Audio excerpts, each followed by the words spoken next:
unas palabras de bienvenida por parte de la Hermandad Universitaria, la hermandad que venera a Santo Cristo de la Universidad, Nuestra Señora de la Presentación y Santo Tomás de Aquino. Y lo primero que he de hacer es excusar la ausencia del hermano mayor, que está viajando desde Zaragoza en este momento y llegará hacia las 3 de la tarde. Y lógicamente me hubiera gustado mucho presentar con ustedes en este acto entrañable, porque nosotros como universitarios nos valoramos excepcionalmente la juventud, y eso es lo que traen ustedes a esta iglesia, juventud. Así que bienvenidos a esta confraternidad trinitaria, representantes de hermandades de la provincia del sur, me han dicho, que están ligadas actualmente con la orden trinitaria que ha sido tan importante en la historia de nuestro país. Pues nada, no quiero quitar más el tiempo, están en su casa, cualquier cosa que se les ofrezca, pues no tienen más que decirlo con los representantes de la hermandad, con el tesorero, con nosotros, Diostes y algunos más. Muchas gracias. Bien, nos encontramos en la iglesia de San Pedro de Alcántara, de la ciudad de Córdoba, sede de dos hermandades, la hermandad de los estudiantes, como había dicho su vicepresidente hermano mayor, y de la hermandad de la Virgen del Rocío. En primer lugar, en nombre de la confraternidad, nuestro agradecimiento por habernos cedido esta iglesia para tener esta charla, y por supuesto nuestro agradecimiento más sincero al profesor Miñarro, a Juan Manuel Miñarro, que en esta mañana se encuentra con nosotros y que gustosamente desde hace un mes y medio aproximadamente que contacté con él, desde un primer instante dijo que sí a estar presente hoy aquí para hablarnos de una de sus obras más emblemáticas, recientemente realizada y bendecida, y que pertenece a la Hermandad de los Estudiantes, como digo, de Córdoba. El profesor Miñarro, obviamente es ahora conocido por todos nosotros, reside en Sevilla, autor de múltiples imágenes de la Semana Santa. Si no recuerdo yo mal, en Sevilla todo el misterio de la flagelación, todo el Cerro del Águila. ¿Perdón? El Cerro del Águila. El Cerro del Águila es obra de él y, por supuesto, del Cristo que ahora nos va a presentar. Como digo, le agradezco muchísimo al profesor Miñarro su asistencia, que esté entre nosotros y cuando quiera soy a la Gracias. Muy bien, gracias. Buenos días a todos, bienvenidos a Córdoba. Y la verdad que para mí ya hace unos años que asumí la responsabilidad de divulgar aspectos de la síndrome en los que estoy de alguna manera involucrado. En responsabilidad que asumo con gusto porque no en vano gran parte de mi actividad pues, se dedica a la docencia universitaria y pienso que los profesores universitarios debemos asumir la labor de acercar la universidad a todo lo que podamos, incluso fuera de los foros universitarios.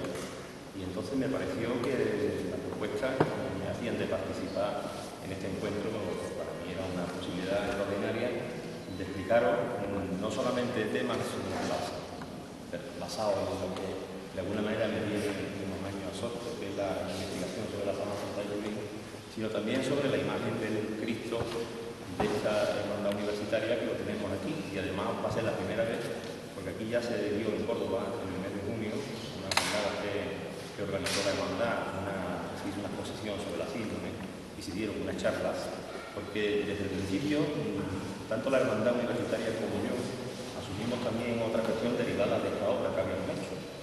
Esta imagen de Cristo necesita de alguna manera una explicación paralela a lo que es la observación de la obra y lógicamente también un conocimiento de lo que es la Sábana Santa de Turín y el Sudario Río, que son las fuentes de estudio que se han utilizado para su realización. En esta imagen nosotros intentamos hacer un Cristo que tuviera, por un lado, el valor devocional que se pretende por una hermandad en cargo de titular, pero por otro lado que fuese también un libro abierto sobre la síndrome. Y no sobre la síndrome solamente, sino sobre todo lo que supone la síndrome. Y la síndrome lo que supone, sea o no auténtica, eso es una cosa que no se puede demostrar, ni a favor ni en contra, pero al menos su existencia ha posibilitado que los científicos del siglo XX y ahora los del siglo XXI se preocupen por cosas tan absolutamente vanas como puede ser la crucifixión. Ya hace mucho tiempo, gracias a Dios, que no se crucifica gente. Pero la verdad es que el hecho de la existencia de la síndrome hizo que algunos médicos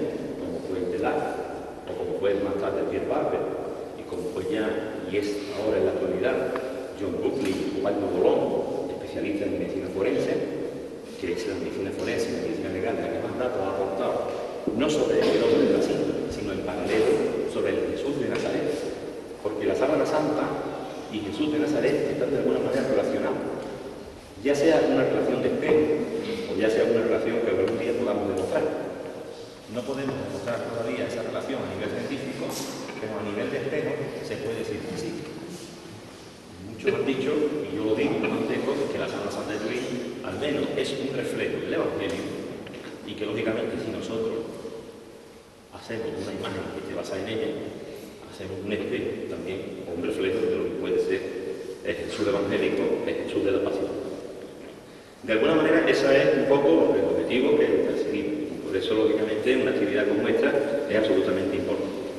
Esta imagen hay que comprenderla, para comprenderla hay que haber leído algo sobre la Sábana Santa o haber asistido a una conferencia, y mejor aún, yo siempre os invito a que leáis bibliografía de rigor sobre la síndrome, no esa bibliografía barata que nos intenta convencer a la fuerza de que es auténtica o que habla más bien de los milagros a que se le puede achacar a la Sábana Santa. Hay mucha bibliografía seria sobre la síndrome. Lo que pasa es que también es verdad que esa bibliografía seria está en revistas científicas, está en las actas de los congresos, en las actas y en las publicaciones de las convenciones y poco en los libros que hay por ahí. Porque hay que decir también que muchos que escriben libros sobre la síndrome ni siquiera se han acercado a ella para investigarla en directo. Y eso es un poco lo que hace que a nivel de una opinión muy genérica sobre la Sábana Santa se digan tantas cosas que algunas veces son rigurosamente inexactas. Entonces, esto es un poco la cuestión, lo que queda un poco como consecuencia de lo que vais a ver ahora. Seguramente vais a salir de aquí con la intención o con las ganas de averiguar más cosas. Bien, entonces vamos a empezar. Primero, me parecía interesante que pusiéramos la fuente. Bueno, la Sábana Santa yo creo que todo el mundo la conoce. Esto es simplemente para que veáis lo que es la síndrome. Una tela de lienzo, un lino una especie que se llama una sábana realmente bastante grande, porque tiene 4,47 por 1,30 y algo. Una sola pieza, pero con un añadido en un sitio. Veis lo que es la sábana tal como se ve, es lo que se ve cuando se hace una fotografía. Cuando se hace una fotografía, el negativo nos revela la forma de un cuerpo perfectamente nítida. No vamos a entrar en describirlo dentro porque eso simplemente sería ya pues, con motivo de una sola conferencia. Pero también existe algo que es mucho bastante menos conocido, que es esto que veis aquí. Este es el sudario de Oviedo, visto por una cara, y este es el sudario de Oviedo, visto por otra. Tanto la Sábana Santa de Turín como el sudario de Oviedo ha estudiado la ciencia. La síndrome, lógicamente, es muy popular, la conoce todo el mundo. ¿Sabéis dónde está? En Turín. Tiene una larga historia, incluso una larga historia de investigación. Aproximadamente son ya más de 100 años de estudio, desde que se hace la primera fotografía en el año 1898. El sudario de Oviedo es algo que casi nadie conoce, que ha pasado de puntilla por la historia, incluso por nuestra historia, porque está en España, pues prácticamente casi desde el siglo VII está en España, y fundamentalmente en Oviedo, prácticamente desde que se funda la ciudad de Oviedo, cuando Alfonso II el Castor manda a construir en su palacio la Cámara Santa, donde se alojaba el Arca Santa en la que está el sudario de Oviedo. En definitiva, todo lo que ve, fijaros que decir, de la Sábana Santa han dicho que es una protofotografía, una creación de Leonardo. Del sudario de Oviedo nadie se atrevió nunca a decir nada. ¿Por qué? Porque esto no se le puede achacar a nadie, porque esto no hay quien lo entienda, esto es una abstracción. Mientras que la síndrome tiene una imagen. El sudario de Oviedo es algo tan importante que la ciencia que lo está estudiando lleva 21 años estudiándolo, y fundamentalmente un equipo español formado por científicos españoles de muchas disciplinas. Yo estoy en ese equipo desde el año 2006, pero vamos, soy un recién llegado, pero también han llegado otros después que yo. Quiere decir que se está llegando a demostrar que tiene un paralelismo importante con la sábana, en todos los aspectos, en la estructura física, el tipo de lino, no el tipo de tejido, el tipo de lino, el tipo de sangre, la coincidencia de las manchas. Lo que pasa es que lógicamente en el sudario de Oviedo solamente hay los contactos de una cabeza, información de rostro y cabeza, y en la Sábana Santa de Turín está todo el cuerpo. Pero pensamos que ambas telas pueden tener referencia al mismo cadáver. Y ese es el punto actual de la investigación. Los datos de la Sábana Santa de Turín y de Soler y Oviedo se han utilizado para hacer realidad el Cristo de la universidad. Por eso, en el contenido que vamos a ver de la charla, pues veréis que en el primer apartado hablamos de antecedentes. Este Cristo no habría sido posible sin la historia personal, sin mi historia de 9 años atrás. Esos 9 años atrás de historia han hecho posible que estemos hoy aquí hablando de lo que vamos a hablar. Entonces, lógicamente, sería interesante que os enseñara algo de esos 9 años, de dónde venimos, de qué nos pasamos. La crucifixión, aspectos dinámicos reconstructivos, eso ya forma parte de las reflexiones que hemos tenido que hacer para llegar a este Cristo. Después vamos a ver unos aspectos sobre el modelo en la obra, estudios, proporciones, estudios reconstructivos de la crucifixión, posición de la cruz después de la muerte, procedimientos de policromía, que es lo que nos lleva a una policromía tan especial como esta y tan de rigor como esta, que es una policromía realizada rigurosamente con los datos médico-legales que nos ofrecen los especialistas. Y después pues vamos a hablar de una cosa que yo creo que sería interesante como conclusión, que es comprobar cómo el Cristo, que vamos a ver ahí después, podemos acercar a él, es espejo de la síndrome. Y si a su vez la síndrome es el Evangelio, pues en definitiva nos acercamos de alguna manera a ese hito de Jesús histórico. No sería imposible que Jesús histórico hubiera dejado su huella material en la sábana. Aquí ya le discuten hasta su historicidad. Otra cosa es lo que esté relacionado con el milagro o no milagro de la resurrección, que los científicos no hablamos de él jamás. Porque cuando alguno me pregunta, ¿entonces cree usted que la sábana santa es una prueba de la resurrección? Le digo directamente no, porque la síndrome lo que vemos es un muerto. Si fuera una prueba de la resurrección, veríamos un vivo. Entonces, la sábana santa pudo ser un testigo mudo de la resurrección. Cada uno, con su fe, diga lo que quiera, o lo que quiera que sienta, de alguna manera, ¿no? En definitiva, vamos a empezar ya a ver esos años de reflexión que, lógicamente, pues también tenemos que hacer gala y tenemos que darle sitio a los artistas que anteriormente a nosotros nos hemos aventurado en el mundo de la sinología. A la Sábana Santa de Turín, tiene una imagen, lógicamente los artistas también se han preocupado por ella.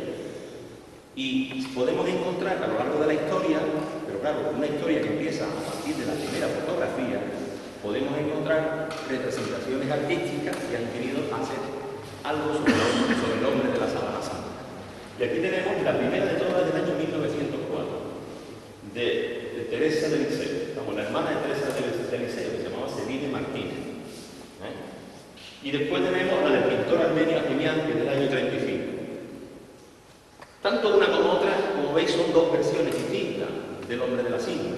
En una está el rostro torturado y en otra está el rostro vivo. Un retrato, se puede decir, del hombre en vida, como sería sin sus deformaciones, sin sus traumatismos, etc. Estos son más o menos los dos ritmos en los que se ha movido la representación artística. Hay artistas que lo han representado en vida y letristas y artistas que lo han representado en lo que la Sábana Santa nos transmite, en un estado de muerte. Y además con huellas perfectamente marcadas de los descendientes de Jesús. Aquí veis, por ejemplo, estas tres versiones del rostro torturado. La primera es una actuación hecha entre un científico y un artista, un médico forense, especialista en medicina legal, es Francisco Pardo, y el artista es Luis Belta, que hace este dibujo basado en los datos que le ofrece el médico. Esta simbiosis que se produce ya en el Renacimiento y que tanto dio a la anatomía artística. También se ha hecho alrededor de la sala. Y aquí tenemos un resultado. Vemos también en el centro una escultura. En este caso vemos la cabeza, pero es una escultura de cuerpo completo, de las primeras que se hacen completas en el año 2000, que la hace Enzo Mattei. Esta escultura está en el Museo de la Sábana Santa de Turín. Hay una copia también en la Catedral de Bolonia y en la exposición permanente que se mantiene en Jerusalén por un grupo de especialistas de la síndrome, se desprende del instituto que crea Giulio Ricci en Roma, pues resulta que tenemos también una copia.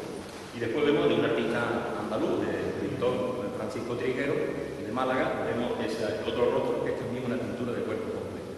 Pues como veis aquí, por ejemplo, se abunda en lo que es el estado que nos refleja la sábana. Vemos un cadáver y vemos rostros politraumatizados, donde incluso podemos adivinar que existen deformaciones. Aunque fijaros que es curioso cómo los artistas intentan eludir las deformaciones.